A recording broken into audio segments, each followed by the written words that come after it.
পুলিশের জালে সোমনাথ দত্ত। তৃণমূল সাংসদ কুণাল ঘোষের সাসপেনশনের পরেই বিধাননগর কমিশনারেটের পুলিশ গ্রেফতার করে এই সারদাকর্তাকে। চলতি বছরের 16 এপ্রিল সুদীপ্ত সেনের বিরুদ্ধে সল্টলেকের ইলেকট্রনিক্স কমপ্লেক্স থানায় এফআইআর করেন সারদা নিয়ন্ত্রিত একটি বৈদ্যুতিন সংবাদ মাধ্যমের জেনারেল ম্যানেজার।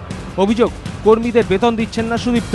অভিযোগের ভিত্তিতে রুজু হয় 34 নম্বর মামলা। কয়েকদিন পর ওই সংবাদ মাধ্যমেরই এক সাংবাদিক আরেকটি অভিযোগ দায়ের করেন। তাতে কর্মীদের প্রভিডেন্ট ফান্ডের টাকা 9-6-এর অভিযোগ আনা হয় সুদীপ্ত, দেবযানী, সোমনাথ সহ 5 জনের বিরুদ্ধে। 34 নম্বর মামলায় এই অভিযোগটিও জুড়ে দেওয়া হয়। এই মামলায় 5 মাস তদন্তের পরেও চার্জশিট হয়নি।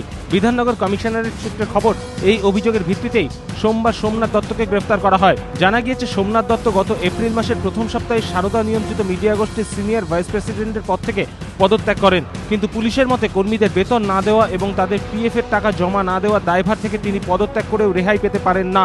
2009-এর লোকসভা নির্বাচনের সময় বীরভূমের তৃণমূল প্রার্থী শতাব্দী রায়ের সঙ্গেই সোমনাথ দত্তকে প্রথম দেখেন এলাকার মানুষ। তারপরেও শাসক দলের বিভিন্ন অনুষ্ঠানে দেখা গিয়েছে সোমনাথকে। সমালোচনায় সরব হয়েছে বিভিন্ন মহল। খাদ্যমন্ত্রী জ্যোতিপ্রিয় মল্লিকের বক্তব্য, ক্ষমতায় থাকলে চারপাশে অনেকেই মৌমাছির মতো ঘোরাঘুরি করেন। কোনো ঘনিষ্ঠতা নেই ভাই কারোর সাথে।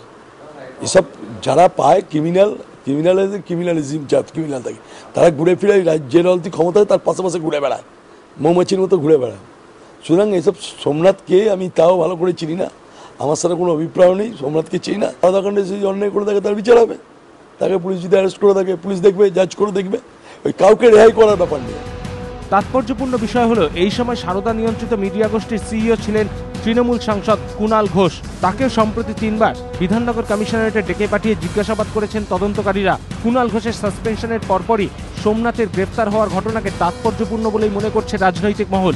রাজশ্রী দত্তগুপ্ত ও সমিত সেনগুপ্ত, এবিপি আনন্দ, কলকাতা।